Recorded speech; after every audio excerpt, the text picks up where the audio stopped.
Veterinary surgeon or start to come quick. Draw the syringe and give it a flick.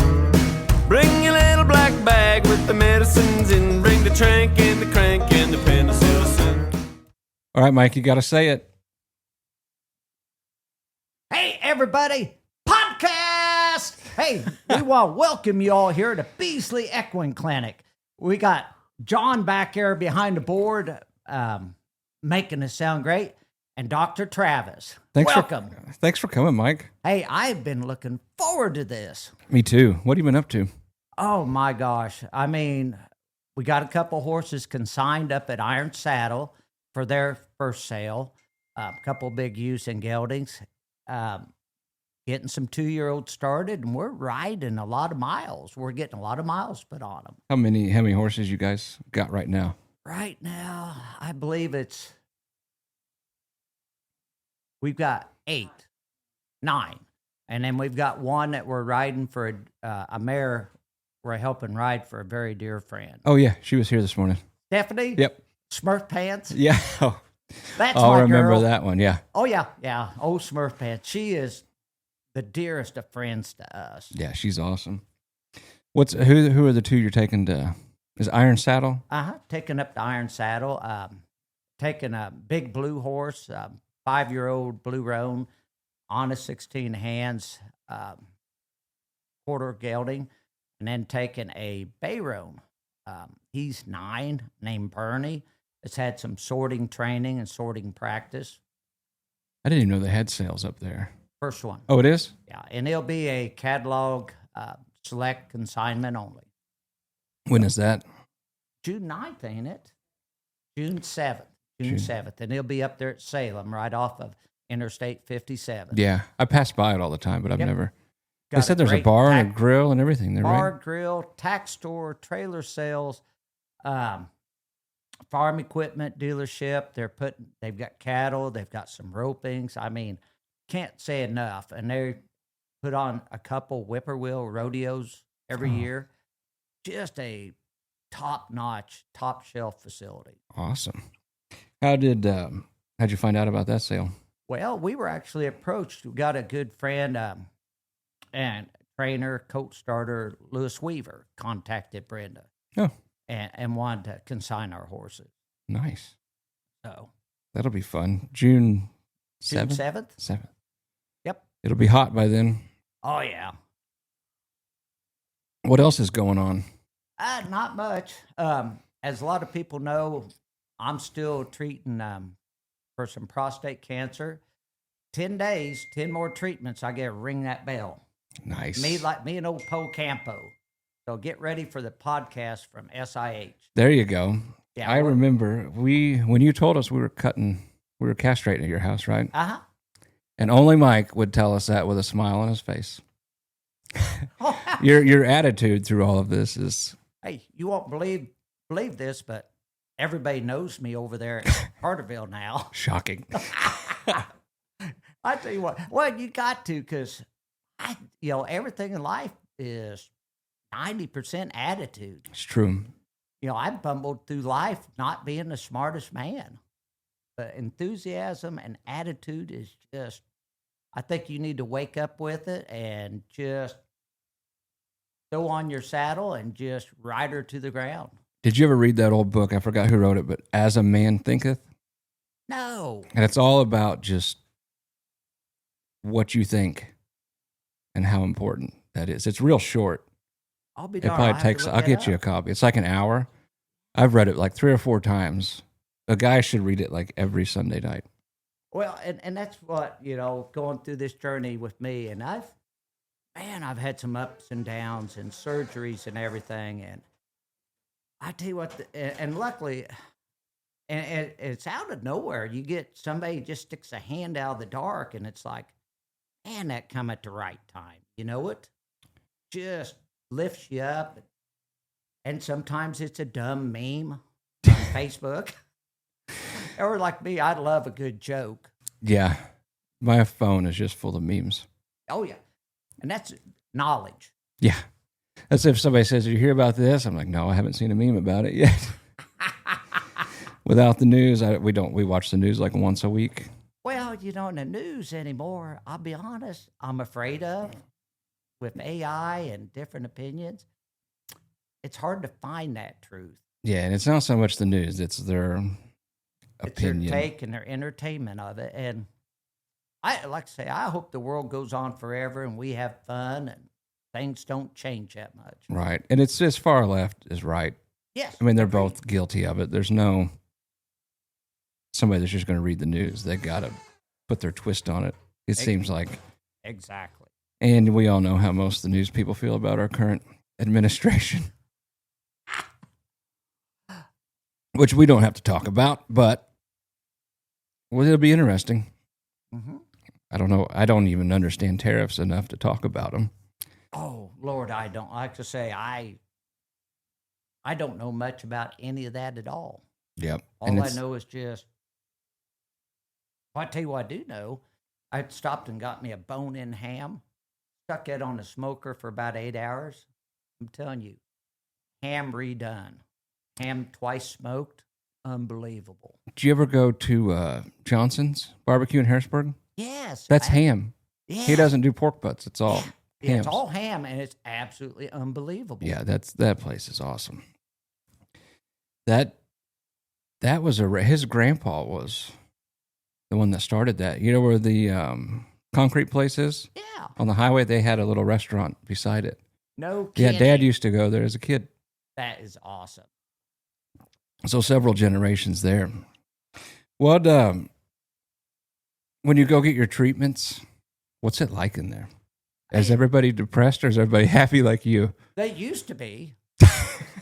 You won't believe this, that HIPAA laws, I can't tell. Right, yeah. But and I mean, it's kind of like the first couple of days, I'm walking through there. There's a lady receptionist there, and you got receptionists at each function, like the lab, like the infusion, like the radiation. I just think you're supposed to speak to everybody, and now I've got them when the door cracks, they're hollering at me, which is what I need. You know what I mean? Right. And even like I was 8:45. Now I'm 8:15. So it takes about 15 minutes for each of our treatments. So you kind of get to know the guy or two in front of you and a guy or two after you. There's a man, Chris, from over there, a retired professional. Lives over there by Little Grassy, and he's kept me up on draining the lake and the lake repairs. I've had the best time. One of my treatment technicians, he turkey hunts. And I mean, it seems like we can't get enough talking in quick enough in our 15 minutes. That's good. It goes by fast then. It does. And they've got music in there, so they kind of know what I like now. Right. So you're a glass half full. I am a glass half full. And we can fill it up to the top. Oh my gosh, like I say. And and I'd like to think everyone's perking up. And there again, if anybody wants to ask questions, especially about like what little I know about men's health, it's something we shouldn't ignore. Right. And I think we do get kind of pushed back, or we ourselves push it to the back. Mine was a pretty fast and abrupt journey from, hey, you got an elevated PSA, which is was my first indication. To, hey, you've got nodules, you've got exam, which you should not be embarrassed about. To, hey, let's have a biopsy. Hey, you've got this irregular cells and different things. And it is a mind-boggling journey.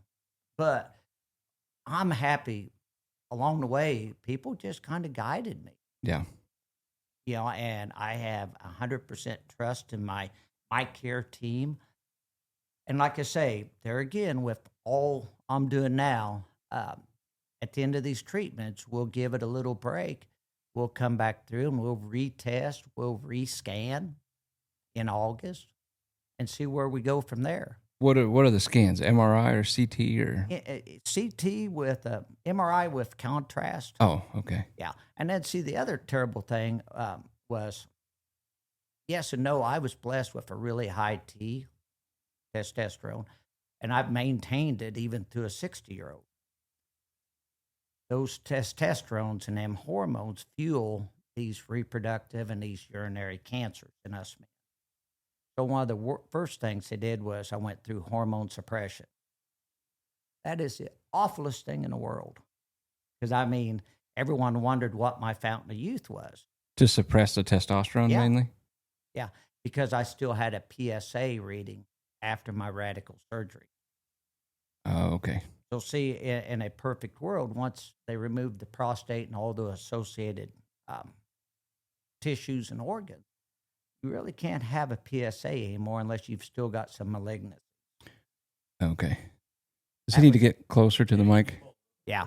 We can move that if you want. Nope, that's good. Okay. And so that was our first clue after the surgery that, hey, we're not out of the woods yet. Yeah. But like I say, my team and I've got the biggest hopes that this is it. I'm done. I'm healed. I'll be back whipping and spurring. And I haven't ever quit riding. The one thing I couldn't do, I did a little farrier work. Or I did a little horseshoeing. I'm not that farrier. I was a horseshoer, and I've had to give it up. Completely? Just family and a few friends. Yeah. It seems like a couple hours, and with the lack of testosterone and lack of hormones, my muscles just exhaust. Yeah, that makes sense. They run out of oxygen, they run out of fuel, and that's a feeling I've never had in my life. I just feel heavy. Yeah. I drag my feet, and it's like, I've never felt this way in my life. So I wonder about all those people with the testosterone replacement therapy, the TRT. Mm-hmm. Does that put them more at risk? Did they? Well, I can't mention help anything? but think it would. I mean, they wanted to suppress mine, but yes, I can't imagine that I can't say, but yes, Yeah, because those clinics are popping up everywhere. In fact, I went to the one in Marion when they opened because I needed full blood work. And they advertised you get your full blood work plus all your hormones, and it was like $100. Oh, that's versus great. like $400 or $500 through the people. All my levels were fine, but yes, I bet if I would have went back and been like, well, they probably would have gave it to me anyways. yes, and it's like me. Mine's always been high enough. Even to 2 years ago, I drove straight home after a cruise from Miami home and never stopped. That high T gives you that Superman feeling. Yeah. So I can see where as you get older, if it starts failing, that would be something I would desire. Yeah, I looked into it, and I guess the normal range is huge. Yes. And that's kind of like mine was 700 plus, which is like a 30-year-old. Yeah, I think mine was 5 or 6 when I went, but you can go up to 900 or something. Yeah. Up to a super high or an athletic in shape person could be 1,200. Oh, wow. Yeah. Those are the guys that are jacked, that are there on top. The guys you lose at arm wrestling. Yes, every time. But no, I mean, it's but a lot of that, but it is a great drug. I mean, I never put on weight. I never wore out. Yeah. I can see where you'd want that. And big thing is mental acuity. My gosh, I mean, I love math. I love numbers. I love research, and I love reading about stuff that means nothing. I love them rabbit holes, and I've got a lot of great friends that indulge me. Yeah. And I catch this like in the evenings. I catch myself daydreaming or buzzing off. But it all come back. Oh, yeah. If anybody, it's you. Oh, my gosh, yeah. Yeah, and then we'll have karaoke at my house. Yes. Hey, today is Tom Petty Day. It is? Yeah. Tell all your friends. I made it up. Oh. I thought maybe it was his birthday or something. Oh, no, it's Iggy Pop's birthday. Remember Iggy Pop? Mm-hmm. Barely. How'd you know that? 95.5, the Bone Nation. Poplar Bluff, Missouri. Gotcha. Shout out, boneheads. Hey, I mean, doesn't everybody listen to the radio anymore?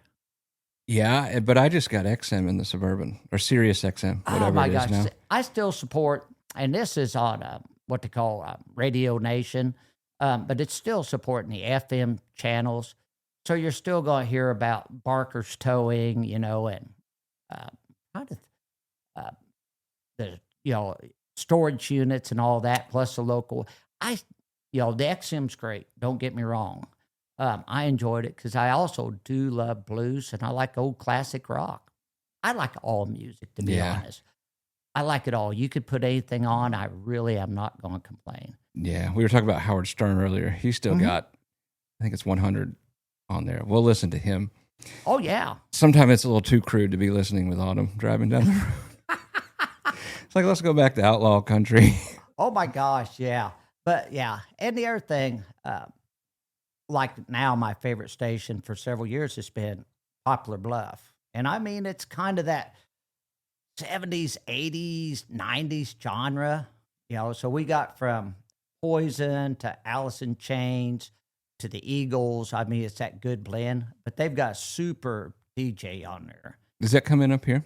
I get it on iHeartRadio. Oh, okay. And so I listen to it everywhere. And it just, you got a DJ. He's got, in the morning, we got Name That Riff.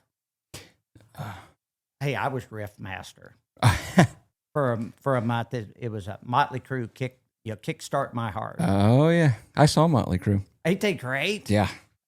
Except Tommy Lee, the drummer, was all mad because they wouldn't let him. Well, it was in St. Louis. That's a whole show right there. Yeah. Remember, it's Tidy Whities and Converse All-Stars. Yeah, who else was there? Motley Crue. Yeah, I seen him with Buck Cherry, maybe? May have been Buck Cherry. I seen him with Quiet Riot. But yeah, still rocking. Yeah, and who's guitar player? Mick Mars? Yes. Yeah, I mean, I think he just got diagnosed with bad arthritis when I saw him. This was like 15 years ago, but he was still up there with that Telecaster just shredding. Yeah. Ain't that awesome? It was fun. It was whatever that big amphitheater is up there, like outdoor thing. There was like 6 or 7 bands. It was fun. We had a blast. So how'd you get into horseshoeing? Oh, that is a crazy thing. And this is back, sale barns. Back we're talking in the late 70s, middle 70s. Every county had a sale barn, livestock barn, and all of us had a Friday night horse sale, and I actually kind of got started trimming horses out on the gravel outside for $5-10. It sounds crazy, that, and I may have got kicked out of a sale barn or two for pin hooking, for those of you that know what that is.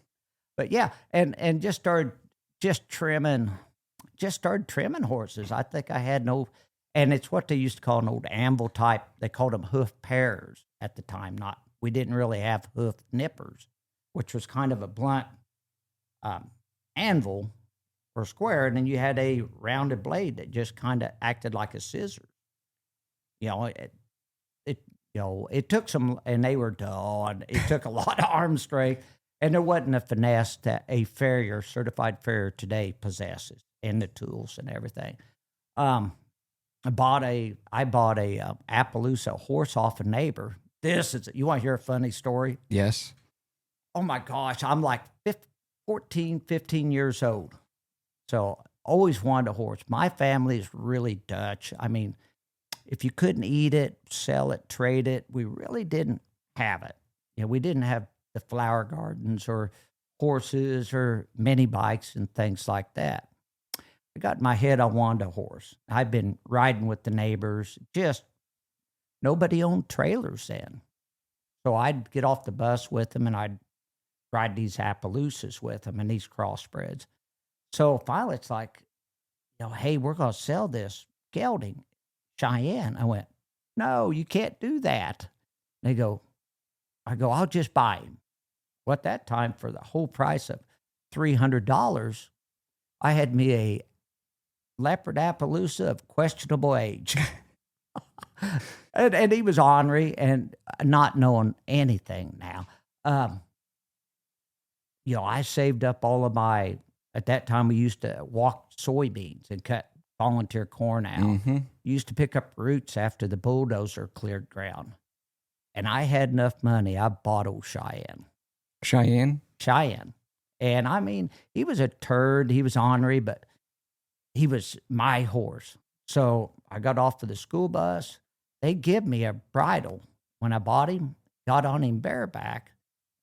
It's just 3.5, 4 miles to my house. I was going to ride him home. I got down there and got on the main blacktop. And there again, you have to remember, I haven't told my parents or my grandparents or anybody.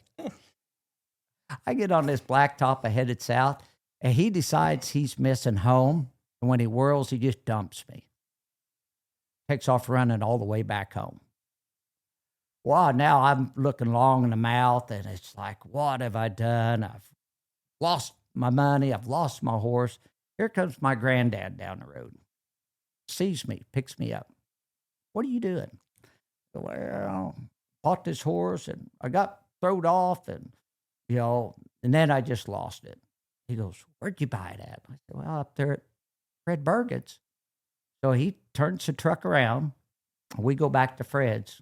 My horse is standing there. They've got him caught. He drops the tailgate. He lets me sit on the tailgate. Doesn't make me ride him. I lead him home. How old were you then? Oh, I was 15, nice. 14, 15. And so with that, and it was the other thing was, at that time, horseshoers and farriers were still a hard commodity to find. And so I had a man and his son that would 2 or 3 times a year come by and help me trim them. And they're the ones that taught me to trim. And then I started trimming outside of sale barns, just on loose horses and that coming in. And that horse at that time that we were selling and trading wasn't the horse we're raising and training today. They were 2 different horses. And it got to the point, for me wanting to come down here and ride with somebody, I couldn't get shoes on. So I got Delbert, took the time. It cost me a 6-pack of Stag. And he taught me how to put the first set of front shoes on that horse and told me the back ones are just like it. Good luck. So then I started shoeing Cheyenne and started shoeing the neighbors. But then after I got out of high school and I got married, I went to farrier school at McNews Farrier School down in Gadsden, Alabama. And I did get tested and certified there. So you learned out of necessity. I learned out of necessity. It just, because that's kind of like, hey, you know how a horseshoer and a cat are like? No. We won't come out. You can't get us out in the rain, and we won't come when you call. That's pretty good. Yeah, and you know what? I'm just saying, a lot of poor farriers, and I mean, it's back-breaking work. Oh, yeah. The weather kills us. I mean, when it's 20 degrees, our hands are froze. When it's 90s and hotter and humid, we're burning up. And, it's a tough profession for any young man or young woman. But I learned out of necessity and just absolutely, I loved it. I'd love to do it, especially them good old trail horses and good farm horses. Those guys can drop a lead rope and just sit and have a Coke with me. Right. Yeah, so back then, you learned out of necessity because they were hard to find? Uh-huh. Yeah, they're just, and everybody that shoed back then, nobody was a farrier. In the 70s and 80s, we all had what they called jobs in town. Okay, I actually worked for an oil company. So my farrier work or shoeing that I did was after work or on the weekends or whenever I was available. And there wasn't any just full-time farriers at that time. Yeah, they're hard to find now, too. Yeah, they are. There's a few young kids around here. Yeah, and there's, like where we're from up there, There's a young man in the Albion area that's coming on strong. There's another one up there by Lewiston, north of Flora, that is a crackerjack. And there's another young man down there by us, by Garden of the Gods. And they're trying to make careers out of it. They're trying to make it their passion, their work, and dedicate to it. Yeah. But there's still a lot of horses out there. Yeah. And you can make a good career out of that. I made a wonderful career. And so I probably started trimming horses 78. For the youngsters that don't know how long ago that was, 1977, 1978. And then probably started nailing shoes on and shoeing about 82, 83.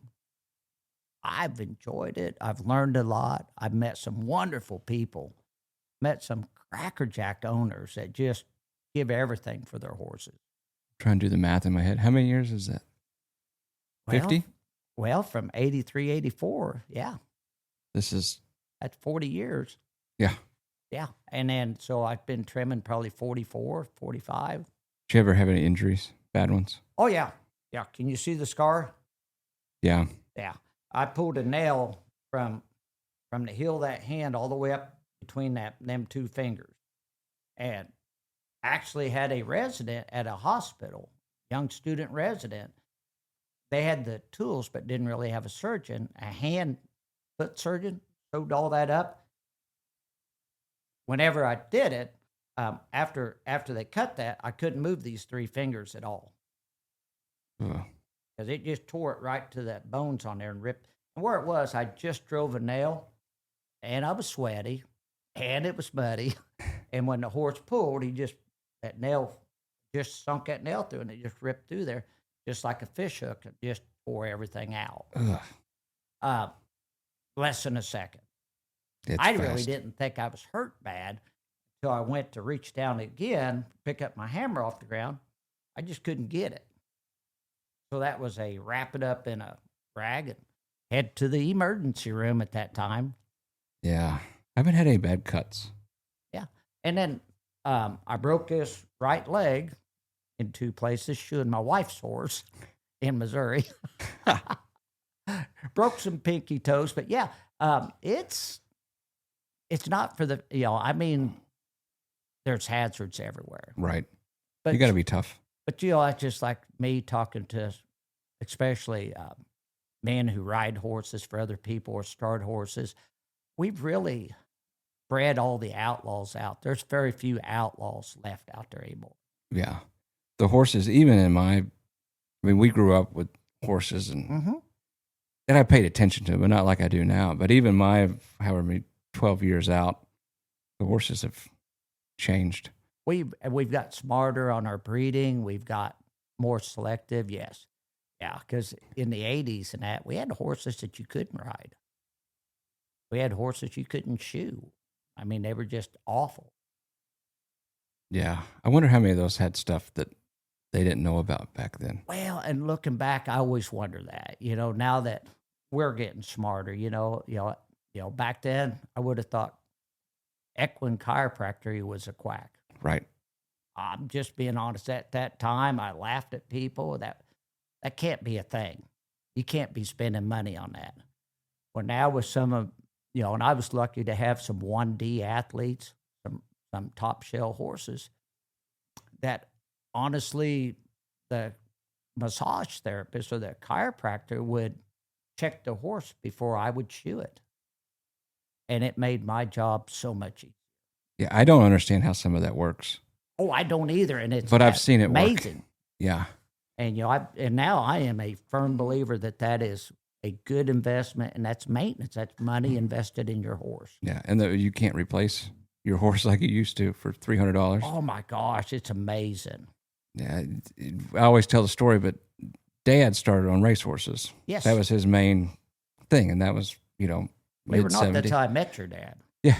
Yeah, that was back, I'm going to guess, 85, 86, 87. And I was actually doing a little breeze riding, sprint riding. Oh. I was about 130-some 5 pounds.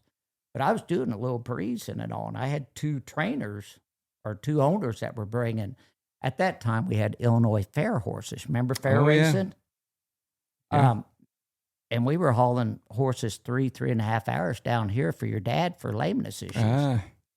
He tells me, he's like, those were the easy days. You flex an ankle and they're sore and you take a chip out. And then now all these quarter horses, Oh yeah. it's in the foot, but we can't figure it out. Oh yeah. And I'll tell you the other thing was the blisters in the throat and Yep. the LASIK cases. You're just me standing back. I learned more from your dad just being a fly on the wall. Yeah. He's got some stories. Oh my gosh, I'm sure he does. We had one this morning that's probably going to need joint surgery. And Mhm. it's this lady's favorite horse and probably will be forever. And she's worried about it. It's like, it's pretty easy. They make 2 little slits. They put a camera in there. No big deal. I was like, Dad used to do these in the lawn at Ellis Park before the arthroscopy. They'd cut open the joint Yeah. and sew it up, sew the joint capsule up. And him and the one guy out there one day, they did it before cell phones, of course. And you watch the news in the morning, you may catch the weather. They had the surgery light out there, and I guess a terrible thunderstorm came. So they had an ankle wide open. It was raining into the joint. Then the rain hit the light bulb, shattered the glass. Shattered it, yeah. And that horse went on and did fine. Oh, yeah. Well, and that's like you were talking about that. I've seen several like stifle check ligament surgeries on a horse just sedated, standing Yep. up.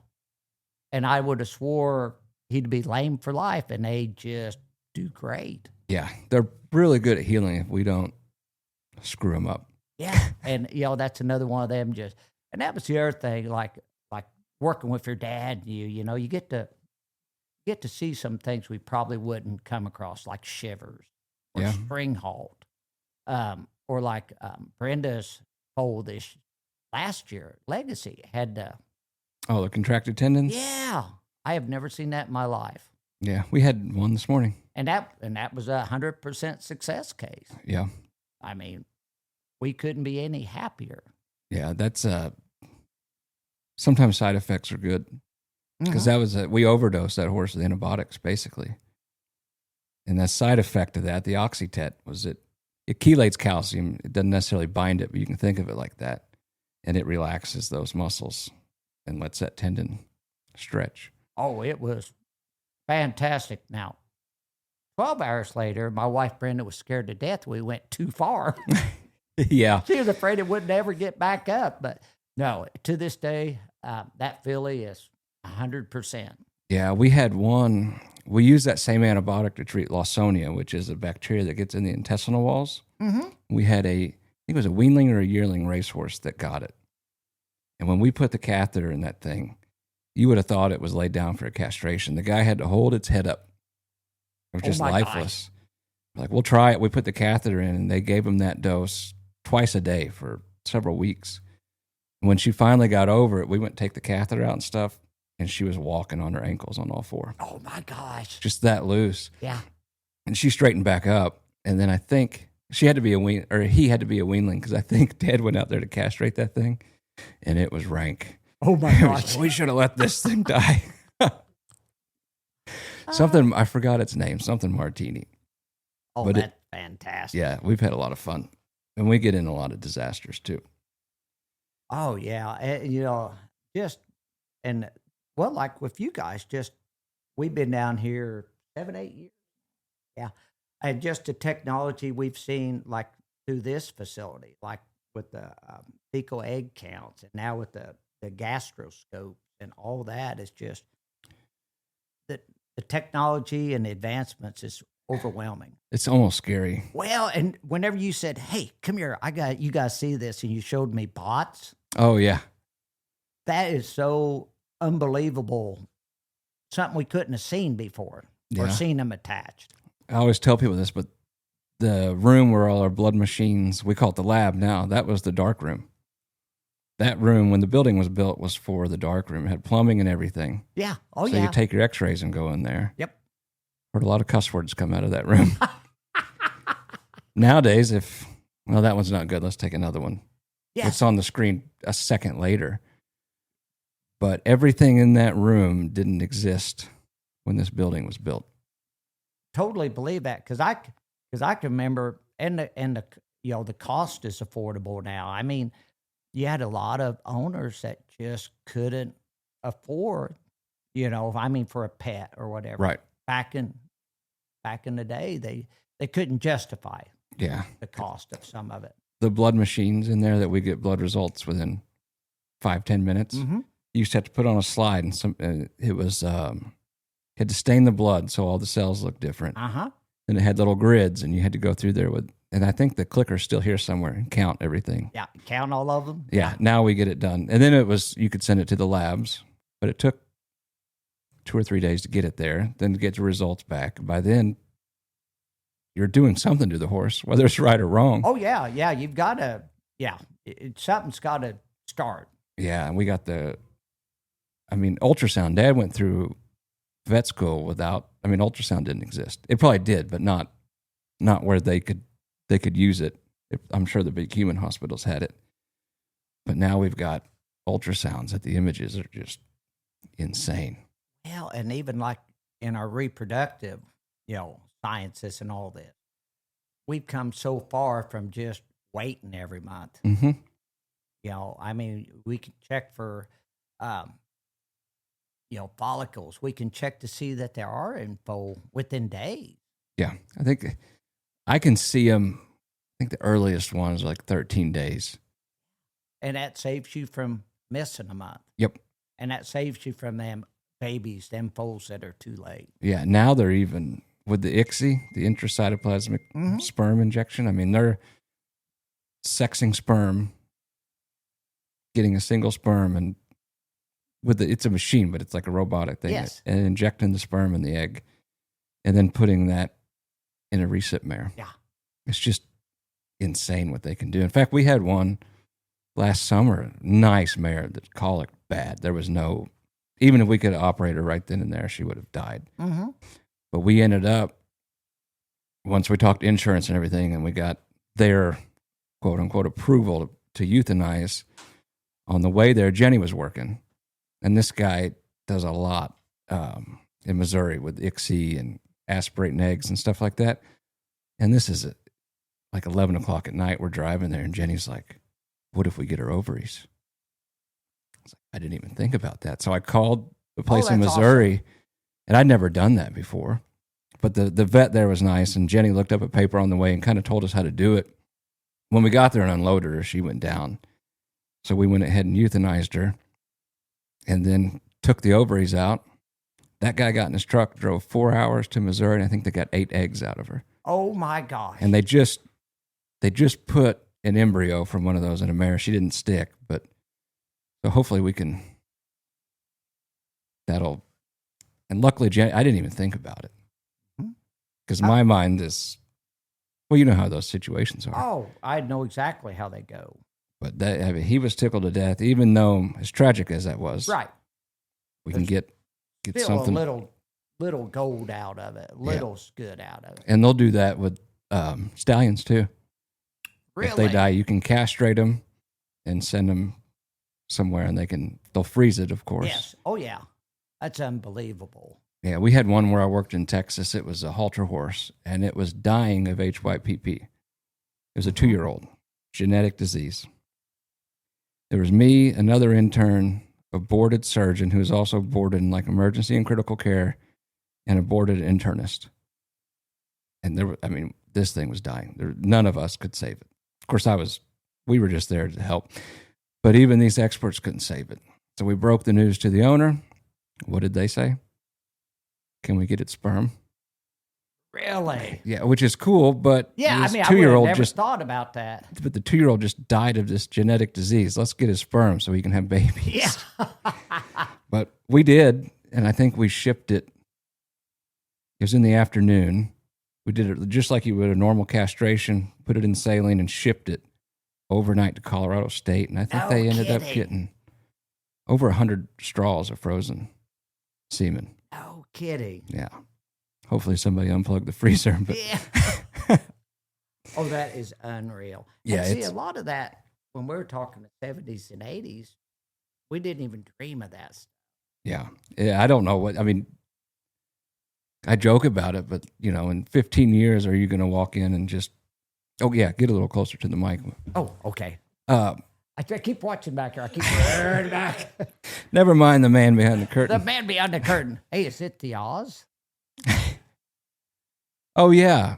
So the reason we got you here is to tell you that John has been talking to your wife. Oh my gosh. Behind your back. Hey, you want to know a little secret? What? I talk to everyone else's wife. Hey, it's always, you know what I figured out a long time ago? What's that? Little girls all love horses. It's true. Yeah, but go ahead. So Why do you think I played in bands? Oh my gosh. Oh, speaking of which, we got to do a little Aerosmith later. Oh, okay. I got this Steven Tyler part down pat. Okay. So what's John talking to my wife I'm supposed to about? ask you about a founder. Was it a pony? A pony named Sammy. Oh my gosh. And this is something, like I say, with a lot of the young people today, they can't, like we're talking about these advancements.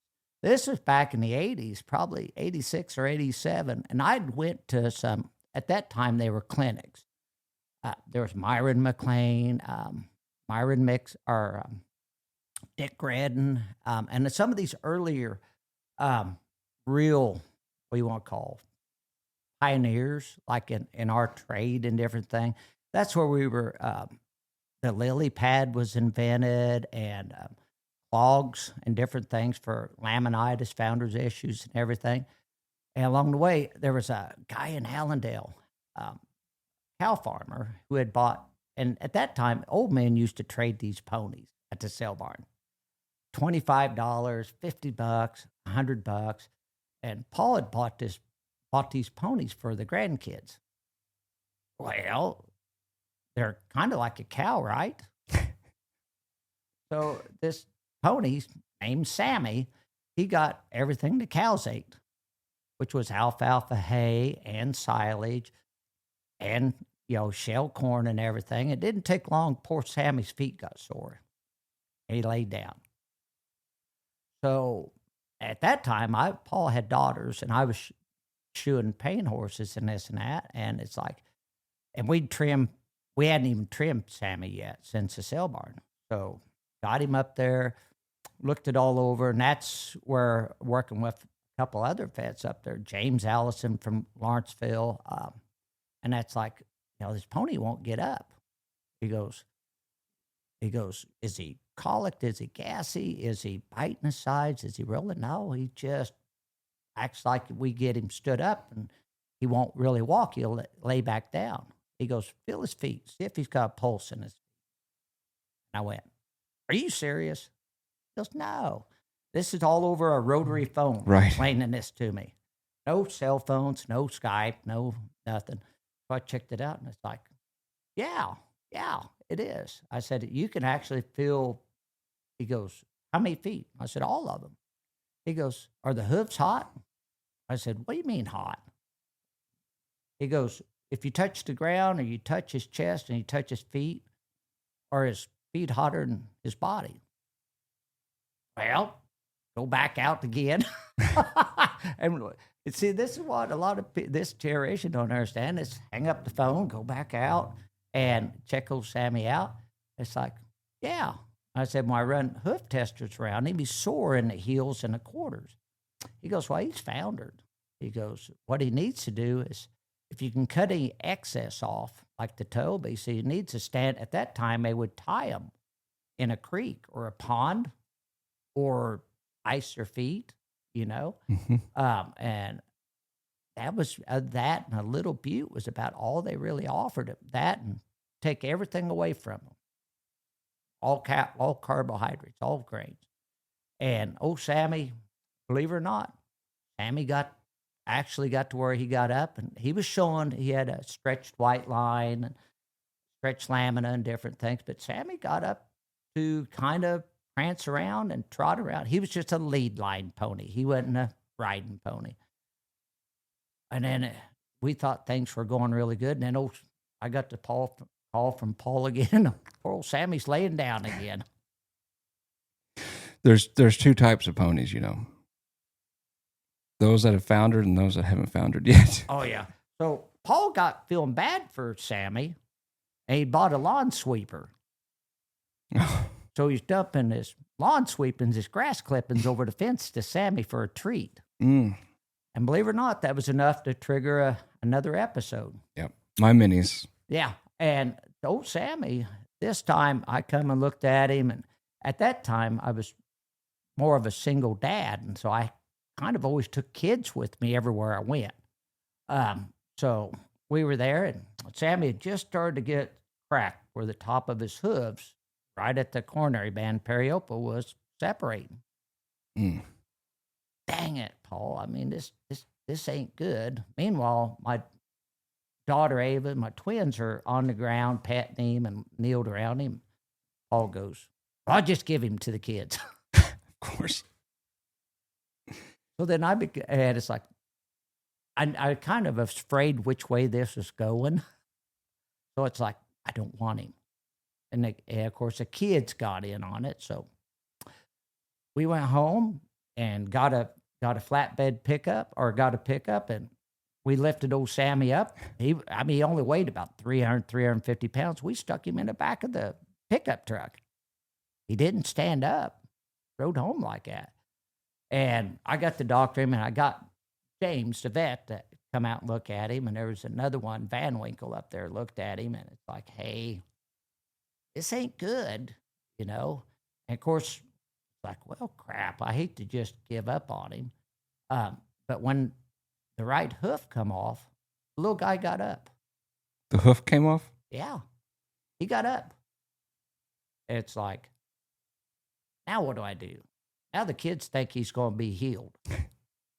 And that's where along the way it got to, and there again, this is just all over the phone and talking to different people.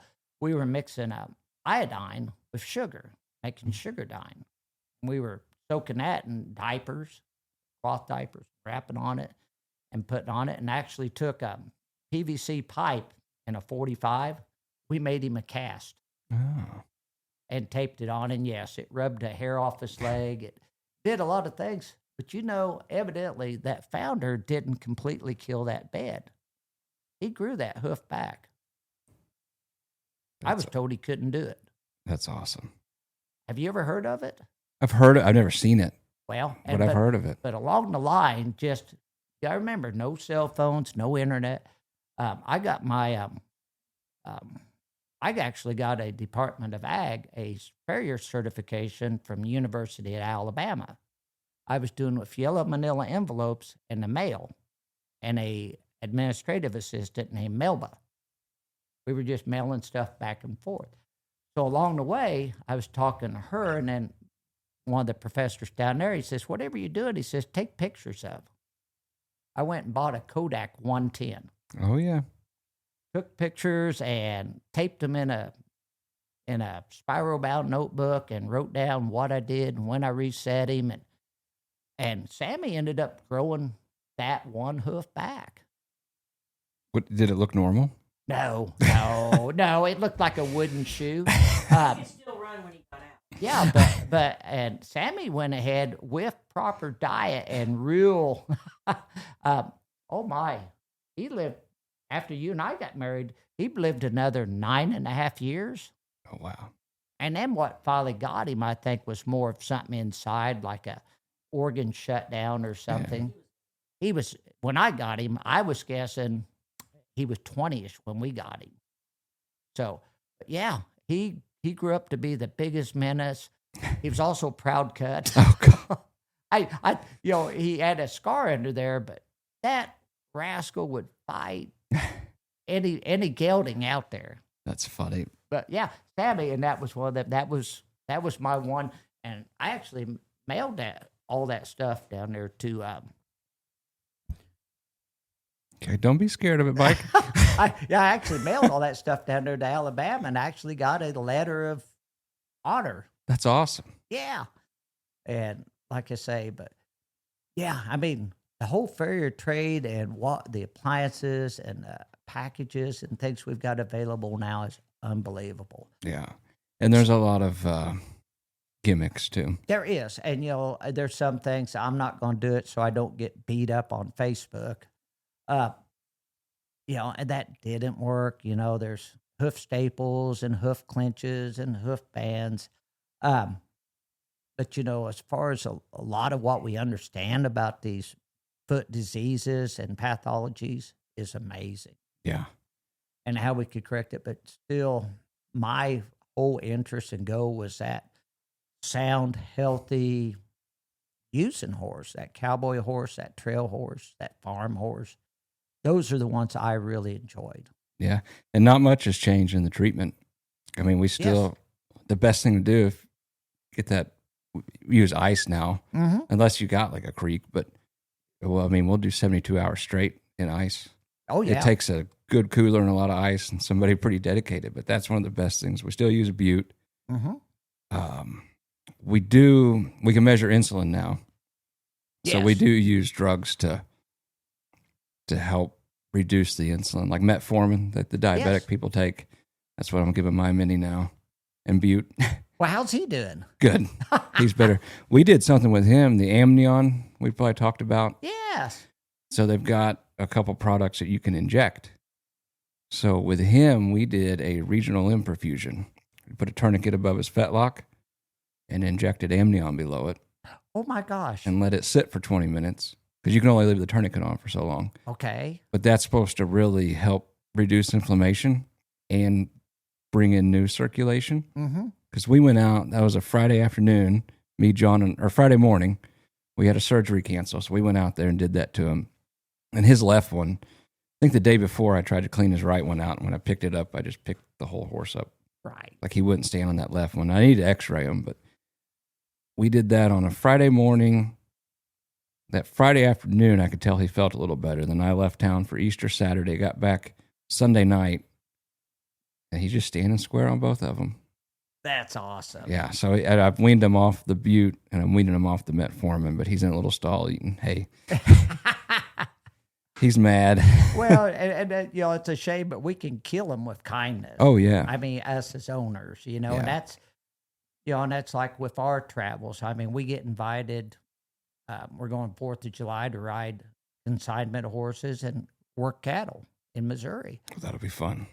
And, we've done it in Northwest Missouri, Kansas, everywhere. And a lot and God bless that old ranch horse. He's tougher than a pine knot. He's out there in a field with no windbreak, no stall, no barn, butt to the wind. Yep. Just toughing it out. And I mean, stout as an ox. We got to go to Wyoming, me and a friend of mine. His dad was a truck driver, and he found there was they did hay, like alfalfa. And he got hooked. He just went out there to pick up a load of hay to take to North Carolina, became friends with these people. So we rode out there one summer with them, and we stayed for a few days. They had to round up enough Indians on the reservation to fill up the semi. Yep. But we got to take cows up. I think it was in Du Bois or something. And I had rode, but I'd never seen that. I asked this guy, I said, how big is your pasture? He's like, I don't know, 150,000 acres. He's like, you see that big rock wall over there? That's the north fence. Yeah. But we're on these horses, and I was talking to the guys. They foal them out, and then when they wean them, they'll kick them out until they're 2 or 3. Exactly. And the tough ones survive. Don't touch them. Don't trim their feet. Don't worm them. Don't nothing. So we had a couple guys on 4-wheelers, and we pushed I think it was 200 cows. The 4-wheelers went as far as they could. I mean, we're winding, going back kind of the trail, and we dump them on the way home. We just went straight back. And these things, I mean, we're sliding down these hills. I was like, I'm going to cripple somebody's horse. But these things were, I mean, and that was in 2010 or 11 probably. And I was talking to him. It's like, oh yeah, that's probably $3,000-$4,000 horse. Yeah. Oh yeah. That here around here now for a trail horse. I wish I had a trailer full. Well, that's what you're talking. One of them that we used to go up and help with, especially the fall gather, fall weaning and steering up there. Most of his pastures, they were either called 1s or 2s, and they would actually be 1 square mile or one square mile by 2 miles. And they would actually close the county road between them. And I mean, it would take us 4 or 5 hours to actually gather one of those pastures. It's unreal. Yeah, I mean, that still goes on out there, but it's some people around here with their ranches, you know. Yeah, 40. Well, I get tickled at one. They're at, and this is up till towards Maryville, Kingsville, Northwest Missouri. The catch pen, 240 acres. Their trap is bigger than a lot of people's farms. Yeah, or their ranches. Yeah, and it's just a whole crazy different idea. And to be honest, $10 corn about putting into a lot of that. Right. That makes sense. Yeah. Can you hand me that, John? The fly landed in my coffee. Retro. You ever drink these, Mike? No. I still You like. want one? It's just electrolytes. No. Is it healthy? No. Yeah, that's kind of like that. That's kind of like all along this. It's like you should drink more water. It don't taste good. There's water in that. Yeah, that's the way I see it. Yeah. I got on these not too long ago. And a guy, we talk about our own personal health and all. And that's like the farrier and the cowboy and especially the rodeo athlete. They're different than what we were in the 80s.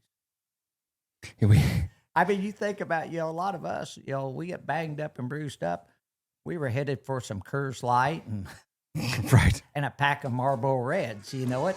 We had a guy in here. He's I don't know how old he was, but that generation, he was in here and he's got some really nice calf horses. And he was talking. I went and watched the calf roping and these athletes, if you want to call them that, look like sumo wrestlers. Oh, yeah. But I don't know. That's what we were talking the other day, too, is like, I don't think a lot of people realize how physical. I mean, nothing like you guys, but even my job is. Oh, I know it is, and that's just like, if they want to question it, that's like dentals. I helped a guy for several years just as a helper do dentals. I about wore me out just holding a horse's head.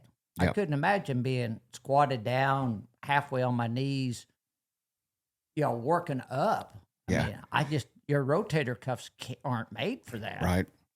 I'm a dog on my cousin a little bit. He's a medical doctor in town. We ran into him at the Mexican place one night, and I said something. And they built this brand new hospital downtown. Have you seen it in El Dorado? Oh, yes. Yeah. Brand new, yes. Yeah, so we go over there. The first time I was in there is when he started working there, and I was like, man, this is nice. And I go back to his wing, and they get my weight, and I step on this scale. That I think it came over on the Mayflower. It should have been on that Antique Pickers show. So I just gave him crap about that for a long time. And I said something about his scale. And he said, yeah, we're going to get a new one. He said, they're going to get me a new procedure table too. I was like, uh-oh, did you break it? He goes, no, I did a procedure this morning for like 10 minutes. I was bent over. I was like, you're not getting any sympathy from me, man. Oh, no. And, that's kind of like, now those people are more conscious of their bodies and their positions and everything. I'll tell you some horror stories for the young farriers. Don't chew in the back of a stock trailer, even if it is raining. That is an accident waiting to happen. Yeah. But, at the time, you just, reason goes out the window. Yep. Yeah, I was reading something sometime where most vets get hurt is helping people load their horse. I can believe that. Yeah, and then my sister-in-law, when she was doing her either internship or residency, she broke her elbow doing that. Oh, my gosh. Yeah. So, I mean, some people struggle loading horses out here. A lot of times they're sedated. Yeah. But we'll just kind of keep an eye on them for a while. Like, we'll let them figure it out. But we'll help them, but I'm always cautious because that's a good way to get hurt. Yeah, that's always that's a wrong place to be. Yeah. I got to know about these glasses too. Are those the same ones we see on Facebook all the time, or are those new? No, they're different ones. And what those are, believe it or not, those are neck guard, heart guard, pet warmer glasses, or kitty cat. And with Brenda and I, we are blessed. We've got people all over the United States that come and spend their vacations with us. they like this. Well, this coming Sunday, we've got several trailers coming up from Jackson, Mississippi, that are taking their vacations to come ride Shawnee Forest with me, and I'm proud to show everything I know. You know, but these classes come from, I laugh, my favorite vet techs up in Michigan. So that's kind of the joke, kind of the fee for people to come ride. I don't want anything. Fix me supper, bring me some cheap sunglasses. So like this 2025, the end of the Cancer and Also Cheap Sunglass Tour. So when you come ride with us, bring the gaudiest Elton John looking things you've got. And that's where my thing, and this was taught to me, believe it or not, by a really good neighbor when I was young, who taught me the importance of the everyday man, the everyday person. That's where the selfies with celebrities come along. Oh, okay. That makes sense now. That woman or that guy that works 40 hours and keeps a home and raises kids, I mean, they should be celebrated. Those should be our celebrities, right. That we respect and we applaud. Yeah. And that's kind of where with the glasses and everything and the selfies with celebrities is just celebrating all of us, just everyday people. Not the celebrities that go into orbit for a minute and come back down. Oh, yeah. Now they're astronauts. Oh, yeah. Don't get me started on that. I thought they were all going to move out of the country anyway. Was it Wendy's or something said send them back? Oh, my gosh. And it was really them. They're like, no, we stand by it. They're owning it. Oh, my gosh. That is good. Then I saw another one. It was, I think the chimp was named Ham. Yeah. It's like, congratulations, you did the same thing Ham the chimp did in 1983. Oh, my gosh. I don't know if I'd do it. Really? No, I would. I mean, if my wife wouldn't. She's like, you wouldn't do it? I was like, I don't know. Oh, my gosh. See, I've still got, and I do not call them bucket list. I got checkoff list. I got two really big things I want to do. Number one, I want to ride my horse at Pasadena at the Rose Parade. Just no reason just to be one of them there, you know it? And the other one, I'd like to do one of them mega bungee jumps, one of them rope swings like at Moab. You know, that whole thing of just standing. And I also had a day job, work for an oil company and everything. We'd have flare towers, which it ain't a mile, but I mean, they'd be 200 and some feet tall towers that you'd have to climb to the top. And when you get up there, I mean, you can get them rocking. I was going to say that. And you get that adrenaline, that almost ticklish, scared, don't want to move feelings. And I live on that for that adrenaline. I live for putting a foot in a stirrup on a horse I don't know. What about scuba diving? I see. I've done that, and that was another story. That was a mistake. I actually took classes at VU University up there at Vincent's, and then actually had a brother-in-law, and it was hard scuba diving in Illinois because everything's cloudy. Everything's so unless you were like in a pool learning or getting certified and different things. But I mean, like, actually, I'd kind of was waiting my turn. I signed up for the rescue squad and all this. And then I'm leaning on the side of the sofa, water in my ears with a Q-tip when I slipped and fell. Oh, no. Oh, yeah, I popped an eardrum. Oh, did it heal? Yeah, it healed up fine. But like at my work, it took me out of anywhere in SCBAs or any pressurized oxygen mask and all that. But it was painful. I mean, it was crazy for several weeks. Get in there on that, Mike. Mike? Yeah. I keep backing up. I'm kind of bashful. You're bashful. I've got a ruptured eardrum from an infection. Now, did yours heal? No. Now, mine did. Mine healed fine. And I didn't even know what happened. I had an ear infection because I just kind of felt like I couldn't hear. Mm-hmm. And then finally, it felt better one day, and I went for a recheck. Like, oh, you got a big hole in there. Oh, my God. They're like, it might heal. So I had to wear like wax earplugs, and I'm supposed to still, but I don't. but it never healed. But they said there's a surgery they could have done where they take tendon from somewhere behind your ear, and they go in front of your eardrum and cut a slit, and then go in behind it and put it on there. And I was like, that doesn't sound like much fun. And the guy's like, no. He goes, and there's a nerve that runs through there, and everybody's nerve's at a little bit different depth. And if I accidentally cut that nerve, everything's going to taste like metal for 6 months. Oh. I was like, I could probably lose some weight if that happens. But I didn't end up doing it. It hasn't bothered me since. I can say, even with your music and that, it doesn't bother you? I can tell hearing there's a little bit different. Is there any tone difference? Not that I can tell. That's fantastic. But my ears aren't that great anyways. So the only thing was it happened, I guess it was 2017. So I was adamant about putting the wax earplugs in there in the shower and everything. But now I get them checked every couple of years. And you're at that age that, I'm just going to live with it. Yeah. And I mean, and that age is different for everybody. You finally reach that point where it's like, I didn't need it anyway. Yeah. If I ever have to have another root canal, I'm just going to take it out of there. Yeah. I've had one. Ain't that miserable? It wasn't that bad. Oh, mine was awful. I want to whoop that dentist ass. So I did it at a place in Paducah, and he was a middle-aged guy, but his dad was a vet. So we hit it off. Oh, cool. And he's like, forget everything you've heard about root canals. This is no worse than having a cavity filled. And he was right. But there was, my dentist didn't have digital films. So he thought I had a fractured tooth. Okay. See, mine was fractured. So it was cracked anyway. It seemed like, and they had difficulty. I eat up anesthesia and that. I'm one of them tough ones.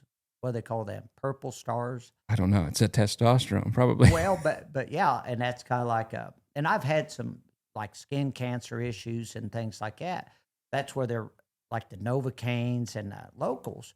It seems like my metabolism just chews up real fast. And that's where, like on mine, my tooth was fractured.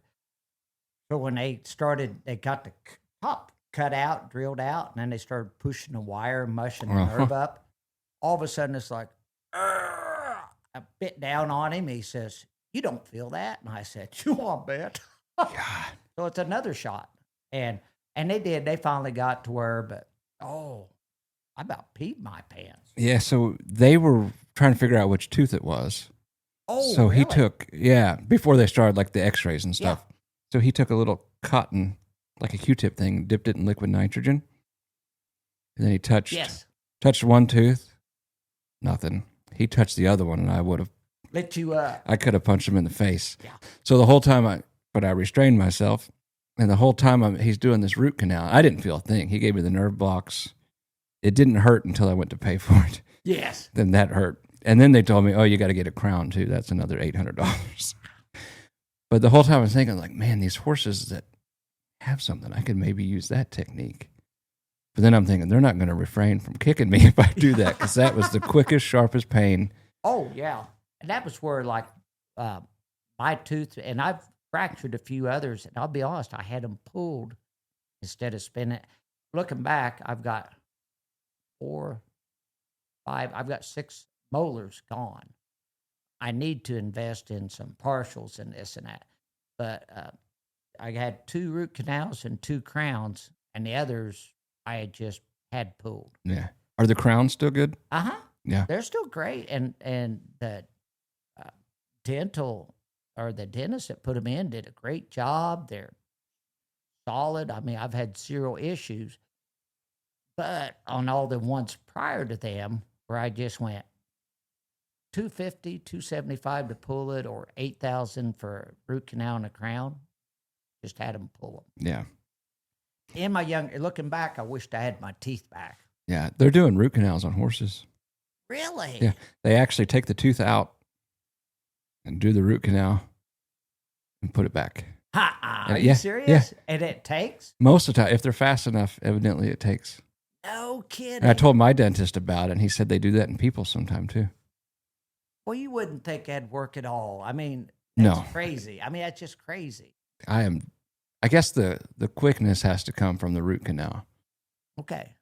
because pulling teeth, I'm assuming most of them are young horses to try Yes. to screw things up. But I mean, those teeth are. It takes me forever to get them out of there. But I guess the guys that do it all the time are quicker. Yeah. But God, we had one the other day that fractured it, and the part of the root's still in there because it had like sclerosed to the bone. Mm-hmm. We worked on that thing for about 4 hours. Oh my! I could hardly gosh. make a fist that night. Oh my! Top tooth or bottom? Top tooth, yeah, Oh, way in the back too. Of course, Oh, couldn't my see God. anything. But the horse was a good patient. Good. A lot of drugs, but Well, drugs are a friend. yes, what they say in school: better living through chemistry. Yes, exactly right. Oh, what else? Oh, you got a new horse trailer. Got a new horse trailer. Got a brand new Merhow, bought from our good friends out at Cowtown, Cuban, Missouri. And they've been kind of our go-to. They have fixed us up. And there again, that's part of that check-off list. When you kind of get to our age, you're at that last roof you put on your house, that last trailer you're probably going to buy.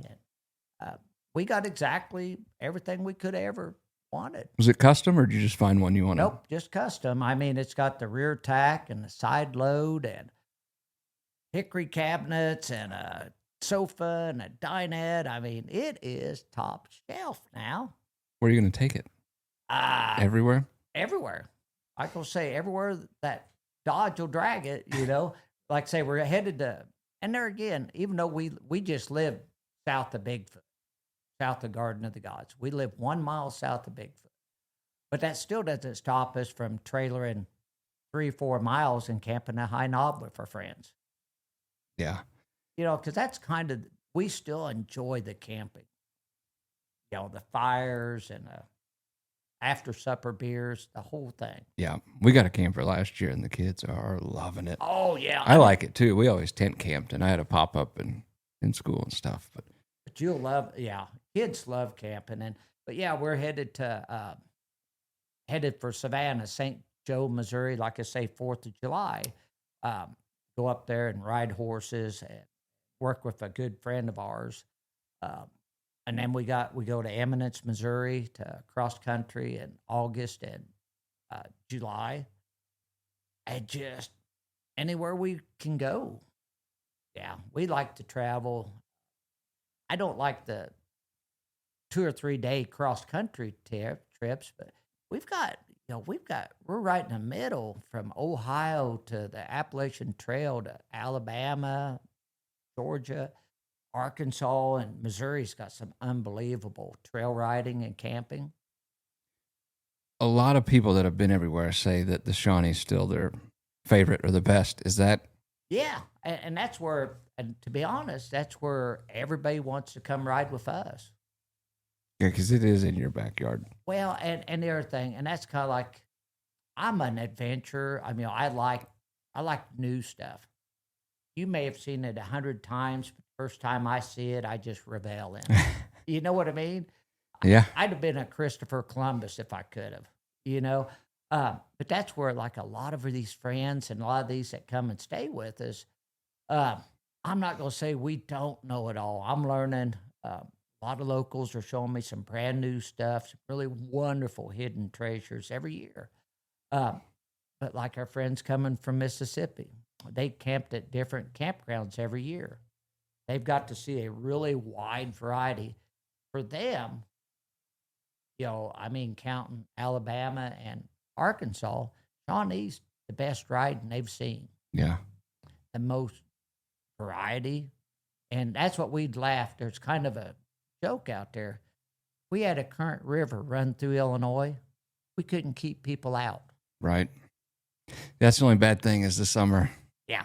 The heat and humidity. Yeah. If we had a clean river like that, we wouldn't be able to keep people. We'd have it all. But yes, I mean, Shawnee, and I mean, just for all the opportunities from deer hunting to mushroom hunting, riding our horses, hiking. I like to do it all during the winter. Several of us will hike and we'll go icicle hunting. After them really frigid weeks, there's some hidden gems out there around these waterfalls and these box canyons. And I mean, it'd be tons of icicles, huge icicles, ice flows. That, you know, I mean, unless you go hunting them, you'll never know they're there. Yeah, and I grew up here, but I mean, half of this stuff. Well, John made a video to try to get an intern, and he took footage from people that I was like, man, that's like 45 minutes away, and I've never even been there. Oh my gosh, yeah. And that's what I've still got a whole list of stuff that I just keep. Like I say, we've been exploring like the Case River wetlands and Inspiration Point and Snake Road, and I mean, it's unbelievable. Have you been to Snake Road? Oh my gosh, yes. I tell you what, after a winter and after my surgery, and then our best friends, it's another couple that we explore together, and it's 3 miles. They block off roughly 3 miles of road. So if you don't bring 2 vehicles, you got to. Oh, I see. Walk. Yeah, you're walking 6 miles unless you bring 2 vehicles. Tell you what, we got back. All 4 of us had shin splints. The front of our shins swelled up, and we couldn't hardly put our socks on. So they shut it. The snakes migrate? Is that? Yeah. And they're it's kind of a swampy wetland area and some lakes and this and that. And then there's just a big, long bluff line, limestone bluff line. And they just move back and forth between that wet and that swamp and that lake, back and forth. And when we were there, and there again, it's all luck of the draw. I mean, we didn't hit. I think we've seen some water moccasins, a green ribbon snake, and a few, but we didn't really just get a lot of them.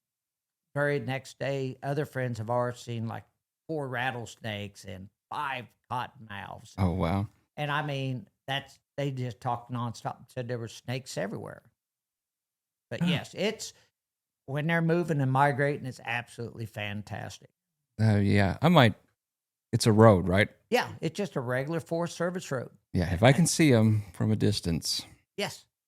I'm okay. But I don't want to walk up on one. Yeah, it's just a gravel road. You can walk right in the middle. But you'll end up walking right on the edges or right in the shoulders. And Yeah. Did you see many rattlesnakes riding timbers? maybe. Yeah. And maybe we're just, and and usually we don't really start seeing a lot of them because we ride so much different area. Yeah, we will. We'll see anywhere from some years 2 to 12 or 13 a year. And they're really they're a bigger snake than what people understand. I mean, they're the ones, especially like off of a Herod Hitchin Trail going into Garden of the Gods and that. I mean, we'll see you along there pretty regular. And then 9 Day, I guess 9 Day's the other spot where we can almost predict and see rattlesnake. Yeah. We had one, I think it was last summer. This group from Indiana came. And I'm assuming it's an ex-boyfriend now because he wasn't allowed to bring the horses with him. Oh. But he was in front. I guess he'd been drinking all morning. And they were, I don't know where they were riding, but they said they saw like this 4-foot rattlesnake across the road. And they were yelling at him. And he just went right over top of it. And they saw that thing bite the horse. Oh, my God. So he went past it. And then the snake wouldn't get out of the road. He was ready to fight. Oh, yeah. So they called us as soon as they got service. I don't keep the antivenom here or the plasma, but they brought it in, and man, they just, like I said, I'm assuming that guy's an ex-boyfriend now. Yeah. Because he had to stay at camp. But that horse made it. We just, the regional limb perfusion I told you about, we do that with antibiotics and a little bit of steroids and throw the book at them. And yeah, Will Jerley's, I don't think there's been a year yet that we haven't seen a rattlesnake yet. We probably see more copperheads than we see. But, we're fortunate. We'll ride 4 to 5 days a week. We're fortunate to be able to have so much saddle time. is it the copperheads that's supposed to smell like cucumbers? That's what they tell us, yes. And that's like, we're getting into May. This is another funny. You want one more funny story? Oh, yeah. Oh, my gosh, Brenda. Remember when we were dating up at High Knob? Riding on the river to river by the Girl Scout camp. And I mean, this was in May. We're dating. I was riding a colt. I bet I didn't have 6 days riding, saddle and rides on him. I had about 6 days at home riding him. Big 2-year-old running bred colt. So we're just leaving first morning, left Hiding Up campground, went up the river, up the hill, and just started breaking over by what they call the old Girl Scout camp. As God is my witness, there were snakes in trees. And it was like a black rat snake or whatever, fell right down in my lap. Oh. And it just, of course, when it was big enough, it actually had some weight, and it scared me. So I kind of reared and jumped back, and it just kind of wadded up and then just fell as a ball right underneath that colt's feet. Oh, God. That colt just fucking just scattering everybody else. Yeah, her mom and dad and kid. It just, that coach just, he doesn't know what's going on. Well, and that river to river's kind of washed out there. That poor snake, about time he'd start to try and go up the bank, that one of them horses would step on him, he'd roll right back down in the middle. and so right then when she decided that old song, Me More Cowboy Than You, I might make it. That, wasn't it a John Prine song? Yeah. Where the air smelled like snakes? Yeah. I think that's probably the cucumber reference. Uh-huh. And that's what we've heard. That I don't know that I've noticed it. Now, the few snakes I've handled and this and that, I always thought they smelled skunky or musty or really foul, almost like a skunk. I don't get that close. Yeah. Oh, I can't help myself. My wife, Jessica, her stepdad he was the fire chief in Signal Mountain, which is right outside of Chattanooga. Oh, yeah. And they have to do a lot of rescues with hikers and climbers and stuff. And evidently they will smell them, especially like if they rappel down a wall or something and they're right there. So I guess there's truth to it. Oh, I wouldn't doubt that a bit. And that's kind of like now we're kind of, well, generally we start seeing rattlesnakes and we've seen a big, what we call a rat snake, a big black snake. It wasn't a speckle. What day was that, Brenda? Wednesday over at Garden of the Gods. Just a big old common snake. He was huge, just sunning.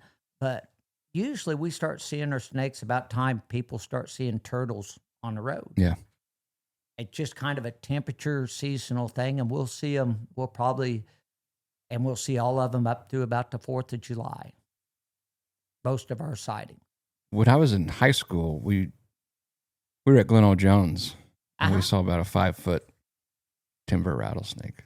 Oh, yeah. And they're huge. Yeah, they have girthy. fat. Yeah.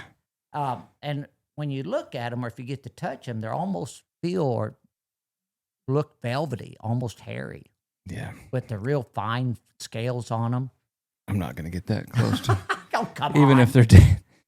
The only rattlesnake encounter I had was in West Texas. Oh, they had plenty there, didn't they? Yeah. So I was at the Sixes doing an externship, and there was one day the horse vet was got to go preg check cows. He's like, "You want to go?" I was like, "Heck yeah!" So we go, and then the day riders were there. Mm-hmm. So there's 10 or 12 guys go out to gather these cows. So a little bit later, we drive to the catch pen, which is just the only place grass is growing. Exactly. So I get there, and I'm young and ambitious. I'm going to get the ultrasound out and get everything ready. And he's like, "You might want to just wait in the truck till those cows get in there and stomp on some things." I was like, "Oh, okay." Oh, yeah. But they did, and these cows were like, you stick your hand in bread. There was, you know what I mean? They're there they for were a trained. Well, yeah. So he did a few, and he let me do a few. And I think the first or second one I did, I thought I heard a rattle. Of course, I'm paranoid at this point, because we're still in. All the cowboys got their big boots on. I got my little Ariat shoes But anyways, I heard it, and I was like, I think I heard a rattlesnake. I was like, wow, I didn't hear anything.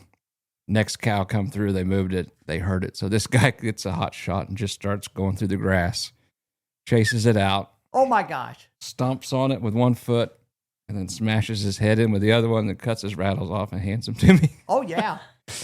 And then we went back to work like it was nothing. Oh, I'm, yeah. I'm paranoid the rest of the day, you know. Those are the toughest men in the world. You Yeah. know it? Yeah, those were the real deal. That Boots O'Neill, you heard of him? Oh, absolutely. Yeah. Love him. Yeah. Yeah, he was there. I got to talk quite a bit with him. Are you kidding? Yeah, he gave me a can of spicy peanuts. Yeah, because he just passed away this last year. Did he? Oh, I thought he was still. No, he did the episode on Yellowstone and passed away a few weeks later. Oh, Him and Billy Clapper both. oh, I didn't know that. Billy passed away. Billy was, I think he was close to 90. I don't know how old Boots was. Oh, my gosh. And, you know, there again, Boots' whole life was the Sixes. Yeah. Didn't know anything else. You know, kind of like Buster Welsh, you know. Those guys, that was their whole life, you know it? Yeah, it's. But no, Boots, he had some stories, didn't he? Oh, yeah. And then Dr. Blodgett was still alive, who kind of started the whole. breeding. Yeah, he was and awesome. everything. He, that was right around. He did some Ford commercials or advertisements in like the West, whatever magazines. Uh-huh. So they had just got, this would have been 2012 or 13, I guess. So I fly into Lubbock and I stay the night there, and they're like, we'll pick you up, which is like a 2.5-hour drive. And it is hot. So I walk to the CVS and get some Gold Bond. Oh, yeah. Extra strength. So I've doused myself in that, and they pick me up in this truck, and we get right outside of town. I'm like, God, I put too much of that stuff on. I'm uncomfortable over there, and I look over, and there's all these buttons on the dash. And they had air-conditioned seats in that thing. And I had pants full of Gold Bond. I about crawled out of my skin. Oh, my gosh. And then they did that, and then there was, which they just sold that ranch, right, to the Yellowstone guy. Yeah. Yeah, to Sheridan. Yeah. Yeah, which is good, probably. Oh, yeah. And, yeah, because those ranches with today's markets they're hard to hold on to. Yeah. And Mr. Jess Perry was still alive. I got to see him. Oh, no kidding. Yeah, he was in a stall about the size of our clinic. And they had some type of peat moss in there because he had bad feet. Yeah. And you'd walk in the stall. I was like, man, I want this in my living room.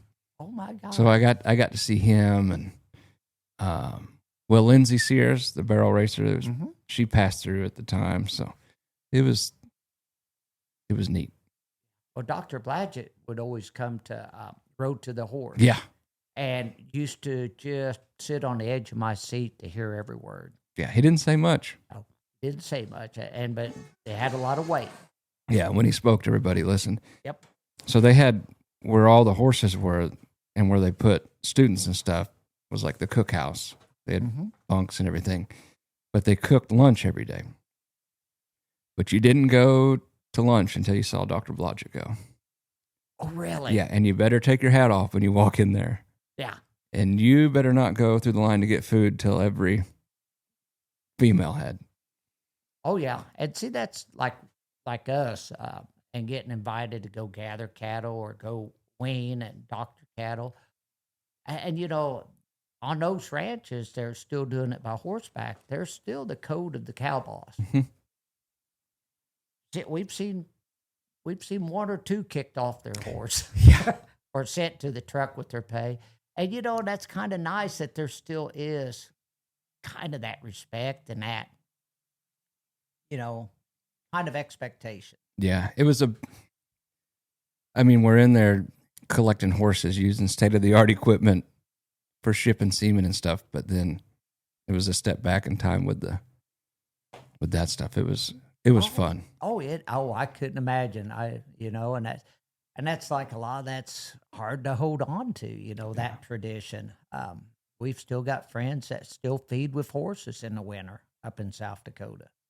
I don't know how those people live up there. I don't either. I can stand the heat. You know, I was foaled in El Paso, so I know what hell is. Right. But you know, those people up there, I just couldn't imagine. And the wind blows every day. Yeah. And it's cold. We had a rough winter. What I would consider rough. Yeah, the worst we've had in a while. Can you imagine that for months? I can't. I'd go nuts. You know it. I talked to a vet at one of our meetings from Canada, way up there. I was like, how do you do it? He's like, well, I got hot water on the truck. because a lot of those truck boxes, it pipes the water through the cooling system. Oh, yeah. Yeah, like that one dad, the boxes we used to work out Yeah. of. So, I mean, we had like hot water everywhere we went when it worked. Oh, my But gosh. he was like, I just fill up a bucket of hot water, and drop everything in there I think I might need so it doesn't freeze. It's like, no, thank you. But, so what are you doing this weekend? Well, I think we've got a group. We're going to ride out of Lust Creek Trailhead. We're going to ride. I'd kind of like to ride over there to Secret Canyon and have lunch. And then Sunday, what have we got planned? Yeah, we'll ride somewhere. Like I say, anybody wants to go, check the Facebook page. You know? You have an entertaining Facebook page. Oh my gosh. And I hope everybody has as much fun as I do. I don't know if that's possible, but not everybody has a T-Rex suit Oh my or gosh. American flag Speedos. Oh my gosh. Hey, I tell you what, went to Cancun. You know, I was one of them Romeos of the Southwestern world. I tell you what, everybody needs to just lighten up. You know it? It's true. Hey, I mean, be courteous, be respectful. Don't get so mad and have all that road rage. And, sometimes we don't have to have an opinion about everything. Or we don't have to hear it. Yes. Yeah, you see what I mean? And it's Yep. like, and that's kind of like, I like music. I love every kind of music, and a lot of it really hits a nerve, especially something I hadn't heard in a while. Especially because I'm one of them that does read the lyrics. I try and then especially if I can find a little, what do you want to call, meat to the song or why it was wrote or where it was invented. We were talking about Motley Crue and the song Girls, Girls, Girls. I mean, it's catchy. It was in Fast Times on Ridgemont High. It's been in several movies and all. But when you sit down and hear how they wrote it or where it come from or what it was about, it's like, you guys are animals. Yeah. Yeah, it's about actually going to strip joints in all Shocking. the different cities. And it's just cool. But yeah, I love music. And the other thing, I love friends smarter than me. Yeah. I love rabbit holes. I mean, I've got a beautiful, wonderful, worldly neighbor from Austin, Texas. I mean, she worked at Stephen Austin University, and then she was a hotshot driver in the 80s and 90s when that was, for a woman, was unheard of. She was hauling yacht motors and boat parts from out of Galveston and along the coast in that Dallas. makes sense. And this and that. I mean, self-made woman. And I mean, and that's like some of the stories from, she worked as a gaffer and as an employee in the theater and arts and drama department. She actually got to party with John Prine Oh, really? and Bonnie Raitt Oh, wow. and smoked. You could say it. Smoked, partied with the Eagles, Oh, wow. which to me is just like, I mean, I can't imagine, those people, that legend, and that time in that era. They didn't have all the security. They weren't afraid of everybody. Yeah. I don't think we got really scared of people till like the assassination of John Lennon. You see what I mean? That just made us all feel, or those people feel vulnerable then. Yeah. Yeah, we had Aaron Tippin last year Mm-hmm. at our town festival, and they were pretty adamant about security, and I get it. Uh-huh. Which we had local cops basically, but they had a security meeting, but he still stood out there after he played and took selfies Oh, with everybody in line. we've got to meet him and that's the other thing. We've been blessed to experience probably more than anybody else should have. Aaron Tippin and Chuck Wagon races, Clinton, Arkansas, the granddaddy. If you think you are bad and you want to go for a 4-day party, And I mean, where the toughest people compete, Clinton, Arkansas. And like Aaron Tippin, Sawyer Brown, Mark and them stood out there for probably another hour and a half after the concert. Anybody that wanted to shake hands, get a picture. Aaron Tippin, working man's PhD. He's still putting together bicycles. And He didn't do donating. that in El Dorado. He didn't. No. He's done that forever. Great guy. Yeah, he was. This whole crew was awesome. His son plays in the band too. Mm-hmm. That's awesome. Yeah, his agent represents another guy about the same.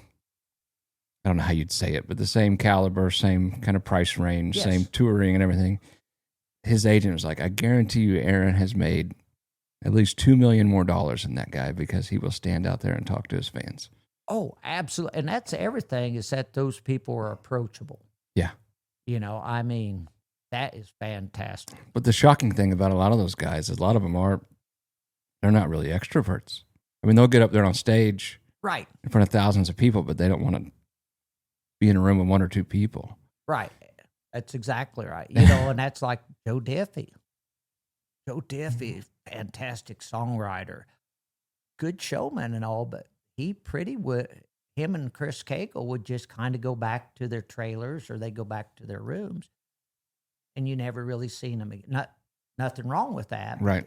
They just, you know, I laughed at, like I say, I've had a lot of experiences. I've got to be down and see a lot of entertainers on Beale Street in Memphis.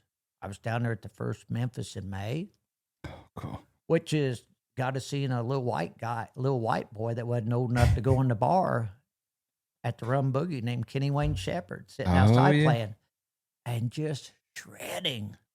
I mean, unbelievable. Yeah. But you know, that music and all the experiences, we got played in Nashville, like along 23rd and all that. But I don't think the music's changed that much. We still got some great entertainers out there, some great young, new entertainers. Yeah. I love this. Cody Johnson and Riley Green. Yeah. How about Zach Top? You listen to him? Oh my gosh, yes. Yeah. Yeah. And I tell you, just on the fun side, I've got one motto. If it ain't fun, I ain't going to do it. Have you heard Ernest yet? Out in Nashville? Maybe. Him and Snoop Dogg?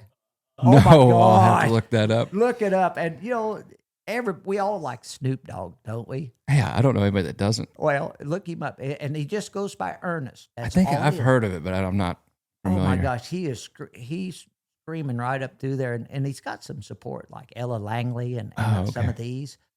He's just fun. Yeah. Have you seen Snoop Dogg? I think it was Snoop Dogg and Kevin Hart watching like the dressage in the Olympics. Oh my gosh, yes, and the voiceovers. Yeah.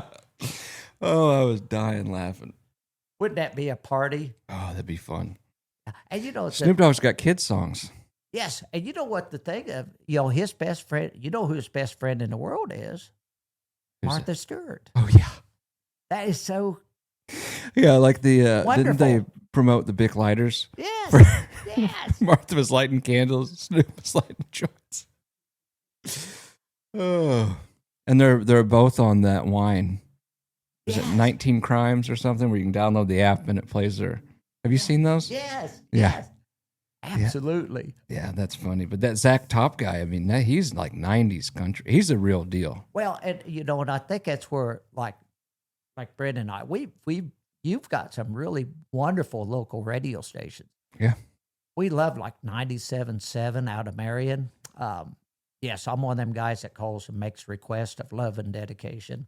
But but they play that 80s, 90s genre, I mean, that really appeals to us. Yeah. Stephen Wilson Jr., have you listened to him? No. Oh, you got to listen to him. Did you see he played for, was it Wisconsin before the draft, did the national anthem or something? No. He's got a unique voice. And the only thing I thought about last night when I heard him, because when Chris Stapleton took off, then a bunch of dudes started singing like Chris Stapleton. Yes. You'd see him on the Facebook reels and stuff. And then Tyler Childers. Yeah. Love him. Oh, absolutely. But then everybody and their brother had a microphone in the woods trying to sing like him. Now I'm just waiting for all these younger people to try to sing like this guy, but you'll have to look him up. He's got a neat backstory too. He's like a microbiologist or something. Yeah, and he was getting ready to, and he always played music, of course, but Yeah. and he was getting ready to like move up through the thing. I guess his boss came to him. It's like, dude, you got to go play music. Otherwise, you're going to drown here. Yeah. Like he had a very successful career ahead of him in that, but his boss was like, you got to go see if you can do it. That is And cool. now in fact, I heard him on Howard Stern the other day. He was bringing him up on XM. He's like, you got to hear this guy. Oh, that is awesome. Yeah. So he's about to take off, I think. Plays a nylon string guitar, really good at guitar. I mean, his songwriting's great. Well, and I think that's where we need to get back to. I mean, because in the 90s, we started progressing to buying songs. Mm-hmm. In other words, you had a distinction between songwriters and performers. I mean, you didn't have the Dolly Partons and Willie Nelsons and those guys, the Chris Christophersons that were writing, singing, performing their music. And we're slowly getting back to that. And that might be one good thing about social media, is those guys can put it out there. Oh, yeah. They don't have to move to Nashville and try to move up through the ranks. Oh, absolutely. You know, and that's like some of our really big stars all started out on iTunes, on EPs. Yeah. And that never did a performance, a show, a live in their life, which is crazy. Yeah. I don't know. We've had a lot of. I started booking the bands for our festival in 2016, I think. Oh, wow. Yeah, and we've had the people we've had at the crowd likes what the booking people call like legacy acts, like the Yes. Tippin', and we've had the Headhunters twice, and those are just the coolest guys. Oh, Confederate absolutely. Railroad, those guys were just down to earth. Yeah. I mean, and your Beatles tribute band. Oh yeah, was, they're awesome. I still hear people bragging about it. They're coming back. That's awesome. Are you guys coming? Absolutely. If we're available, yeah. It'll be a Thursday night again, the 18th or whatever that Thursday is that week. Yeah. Yeah, they're coming back, and then well, we don't have any contracts signed, but we got some people you'll enjoy. You're going to have like a big reveal? Yeah, we should. Yeah. Let me announce it. Evidently, the committee had a meeting last night that I purposely forgot about, but yeah, they all approved, so we'll get a sign. Awesome. Yeah. So it'll be another good year. But those guys, most of the ones we've had are just, I mean, they come in, they eat dinner with you, and they'll sit down and talk to you like anything else. And then a lot of them you don't even know. Like the one guy in Railroad was Dr. Hook's guitar player. You kidding? And then the singer played for Johnny Paycheck forever. So he did a bunch of old Johnny Paycheck songs. And Oh my gosh. yeah, those guys were fun. Well, that rocks. And you know, when we talk about like Brenda and I's era, a lot of ours, like especially teenage years through our early 20s and 30s, was VFWs and Knights of Columbus. And I mean, it was live music. It was bands. It was cover bands. And we look forward to it. You know the VFW story in El Dorado, don't you? That's the VFW in El Dorado is the first place George Harrison ever played in America. No way. Yeah. Did not know that. Yeah, his sister had moved to Benton because I may get this story wrong, but her husband had something to do with coal mining. So the Beatles, his band was just starting to play across the pond, as they say, and he came to visit. And this was before Ed Sullivan and everything. But I guess there was a band at the VFW called the Four Vest that Harrison's sister knew or something. And she called one of the guys like, hey, my little brother's in town. He plays. Can you sit in with you guys? That is cool. And he did. And the stage is still in there and everything. That is And so the cool. first year we had the Beatles tribute band, the Historical Society put a big plaque out there and everything. That is so cool. Yeah, so I wasn't still not a big Beatles fan. I may get crucified for that, but.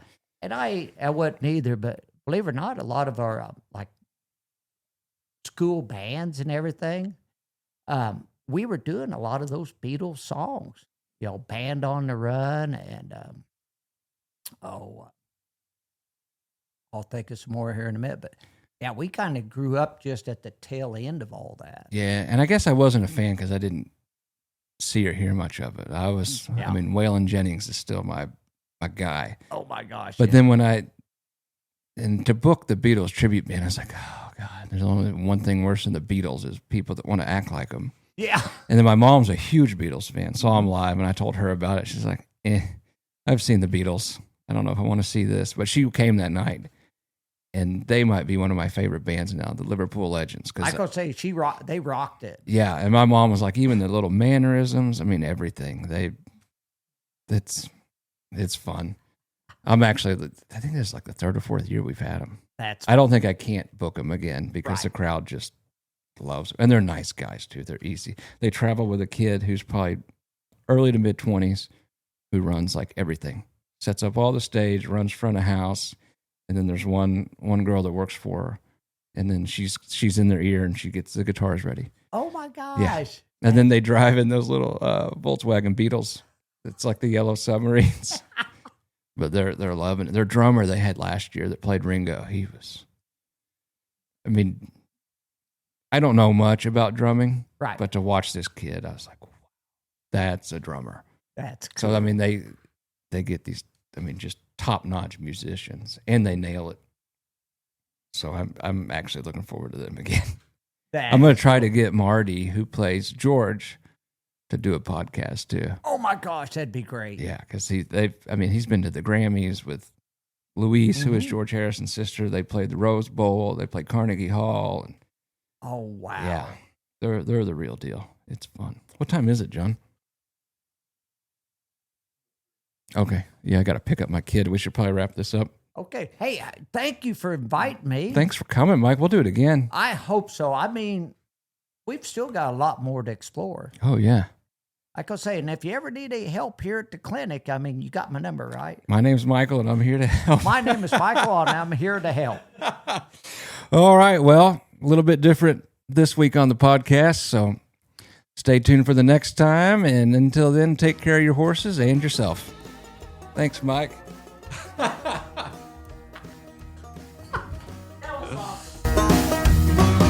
Fitness surgeon or start to come quick.